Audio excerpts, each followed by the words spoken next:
Hi mga ka-social media ministry. Nana ko'y tawag sa inyo ha. Bitaw, na ako i-share nga dili ko sure na share na nina ako before. But if na-share na nina ako before, praise God. But I still want to share it because might be wala na ako na-explain tarong before. Or as a reminder as well para sa inyo ha. This is in Romans chapter 5 verse 8. It says here, "But God shows His love for us, that while we were still sinners, Christ died for us." So this year na rin ako na-internalize kung sa pasabot ani nga nakarelate ko. Kana bitawng feeling na to kanang maulaw ta, magampo kay lagi daghan na tag mga sala or makasasala na kay ta.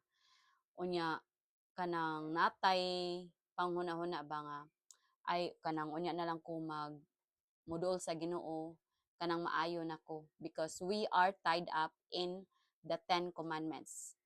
Now it says here, this is part of the gospel na ingon pasabot diri nga dili actually kinahanglan nga maghulat ka nga mamaayong tao ka ayha ka moduol sa Ginoo kay kung padiri samtang makasasala ta nagpakamatay ang Ginoo para sa atoa. Pasabot nga giluwas taga sa Ginoo tungod kay makasasala ta. Wala ta niya giluwas kay tungod maayo ta kay unsa may purpose no kung kanang maayo na tadaan tapos luwason pa ta, di ba? So pasabot di ay nga dili kinahanglan maghuwat ta nga maging maayo ay ta moduol sa Ginoo.